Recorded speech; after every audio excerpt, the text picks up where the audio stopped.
విశాఖ కేజీహెచ్లో 12 గంటలకు పైగా కరెంటు పోవడంపై తీవ్ర ఆగ్రహం వ్యక్తం చేశారు మాజీ ఎమ్మెల్యే వాసుపల్లి గణేష్. అన్ని గంటల పాటు కరెంటు పోతే కలెక్టర్ ఏం చేస్తున్నారని ప్రశ్నించారు. కూటమి ప్రభుత్వం పేద ప్రజల ఆరోగ్యాన్ని పూర్తిగా గాలికొదిలేస్తోందని మండిపడ్డారు. చంద్రబాబు ఏనాడు కేజీహెచ్ అభివృద్ధికి ₹1 ఖర్చు పెట్టలేదన్నారు. వైఎస్ఆర్సీపీ ప్రభుత్వమే కేజీహెచ్ను అభివృద్ధి చేసిందన్నారు వాసుపల్లి గణేష్. ఎలాంటి పేషెంట్స్ ఉంటారంటే ఆన్ ద డెత్ బెడ్ ఏమాత్రం వాళ్ళకి ఆక్సిజన్ ఆగినా సరే వాళ్ళు పోతారు, ఏమాత్రం వాళ్ళకి వాటర్ సప్లై లేకపోతే పోతారు, ఇంక్యుబేటర్స్ మీద ఉండే పిల్లలు ఉంటారు వాళ్ళకి కానీ పవర్ సప్లై కానీ లేకపోతే వాళ్ళు పోతారు అన్నమాట.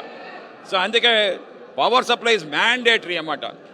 అలాంటి పవర్ సప్లై పోతే నాకు అర్థం కాదు, the chairman of the KGH collector being in Visakhapatnam is busy in the painting works. ఈ సిఏ సమ్మిట్లకు వెళ్తా అవుతా ఉన్న పెయింటింగ్ వర్క్స్ చేస్తూ ఉన్నారు అంతేనే. అంటే మీకు పేద ప్రజలంటే ఏ మాత్రం కూడా వాళ్ళ మీద గౌరవం లేదు. సో మీరు పేదలంటే నీచంగా చూస్తా ఉన్నారు, ఇన్క్లూడింగ్ ది చంద్రబాబు నాయుడు, లోకేష్.